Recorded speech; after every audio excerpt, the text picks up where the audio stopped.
জীবনদর ফিরে পেতে জামাতের আবেদনে আজকে কি হয়েছে? জি, বিসমিল্লাহির রহমানির রহিম। প্রিয় সাংবাদিক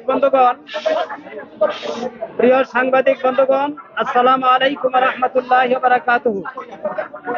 আজকে আমরা অত্যন্ত সংক্ষেপে মাত্র দুটো কথা শোনানোর জন্য আপনাদের সামনে উপস্থিত হয়েছি।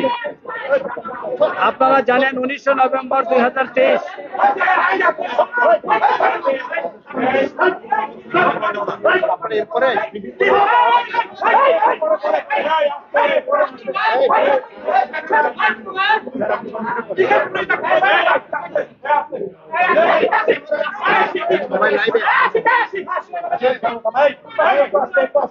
প্রিয় সাংবাদিক বন্ধুগণ, আমাদের বক্তব্য খুবই সংক্ষিপ্ত। আজকে কোনো বক্তব্য নাই। আজকে আপনাদেরকে শুধু একটা মেসেজ দেওয়ার জন্য আমরা এসেছি। আপনারা জানেন যে বাংলাদেশ জামাত ইসলামী 2008 সালে নির্বাচন কমিশন থেকে নিবন্ধন প্রাপ্ত হয়।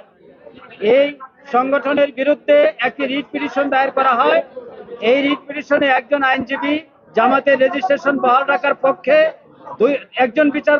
দুইজন বিচারপতি আইনসম্মত হয়নি বলে মন্তব্য দেন এবং সাথে সাথে একটি সার্টিফিকেট ইস্যু করেন।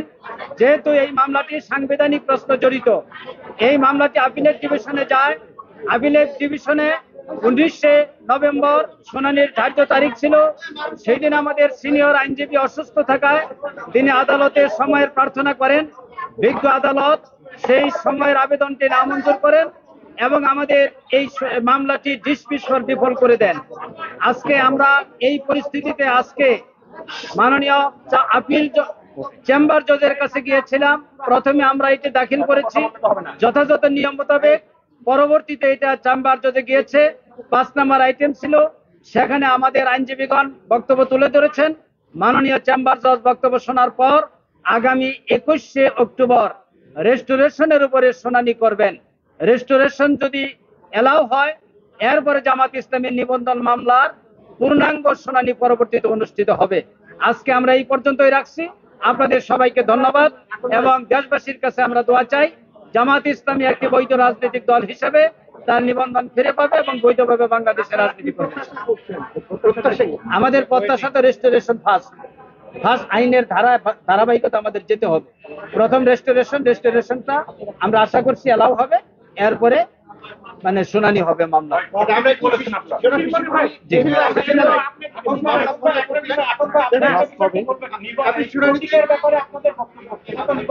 একটা রাজনৈতিক দল নিবন্ধন প্রাপ্ত হয় প্রতীক সহই জামাত ইসলামীর তার নিবন্ধন ফিরে পাবে বলে আমরা আশা করি।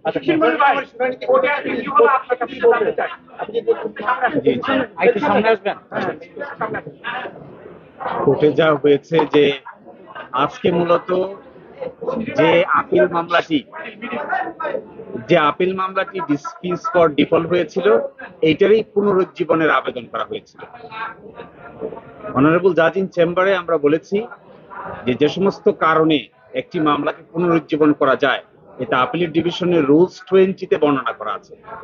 এই রুলস 20 অনুযায়ী আমরা দরখাস্ত করেছিলাম। সেই দরখাস্ত শুনানি হয়েছে। সেখানে 21শে অক্টোবর পূর্ণাঙ্গ বেঞ্চে টুয়ার্ডস টপ অগ্রাধিকারের ভিত্তিতে শুনানি হবে, এই মর্মে আদেশ পাস করছে। না, হাইকোর্ট যে গ্রাউন্ডে আমাদের নিবন্ধন বাতিল করেছিল, আপনারা ঠিক গ্রাউন্ডটা জি, প্রথম কথা হলো হাইকোর্ট ডিভিশনে এই ব্যাপারে ডিভাইডেড। আপনারা জানেন 2জন বিচারপতি নিবন্ধন বাতিল করে রায় দিয়েছেন, আরেকজন বিচারপতি নিবন্ধনের পক্ষে রায় দিয়েছেন। মূল আর্গুমেন্ট করেছেন, নিবন্ধন বাতিলের পক্ষে যিনি আর্গুমেন্ট করেছেন তিনিই বলেছেন যে ব্যক্তি নিবন্ধনের মামলা এইভাবে বাতিল করার জন্য দায়ের করেছেন তিনি নিজেই পক্ষ দোষে দুষ্ট। কারণ এই যদি কারণ হয় কোন রাজনৈতিক দলকে ধর্মের ভিত্তিতে কিংবা কোন ধর্মীয় আচার আচরণের ভিত্তিতে পরিচালিত কোন রাজনৈতিক দল পৃথিবীর কোথাও নিষিদ্ধ করা হয় না। এবং Jamaat is a democratic political party. বাংলাদেশের সকল পার্লামেন্টে জামাতের রিপ্রেজেন্টেশন ছিল। এইভাবে কোনো কাউকে নিবন্ধন থেকে বাতিল দেওয়ার কোনো কারণ থাকতে পারে না। এটি গণপ্রতিনিধিত্ব অধ্যাদেশ 1972-এর পরিপন্থী, বাংলাদেশের সংবিধানের পরিপন্থী, বাংলাদেশের সংবিধানের 38 অনুচ্ছেদের পরিপন্থী। এই জন্য এটি কখনো গ্রহণযোগ্য হতে পারে না। ডেমোক্রেসিতে কোনো পার্টিকে নিষিদ্ধ করা হয় না। ডেমোক্রেসিতে পিপলকে বলা হয় কে ভালো কে খারাপ জনগণই নির্ধারণ করবে, কোনো আদালত কিংবা কোনো বিশেষ ক্ষমতাশীল লোক এটা নির্ধারণ করে না। এটা ডেমোক্রেসির নিয়ম নয়। জি ধন্যবাদ। আজকে আমরা রেজিস্ট্রেশনের জন্য যে ডেটটা নির্ধারণ করা হয়েছে সেই দিন ইনশাল্লাহ আমরা আদালতে এই পিটিশনটা এলাও হওয়ার পর আপনাদের সামনে উপস্থিত হব। আজকে আপনাদের সবাইকে ধন্যবাদ। আসসালামু আলাইকুম।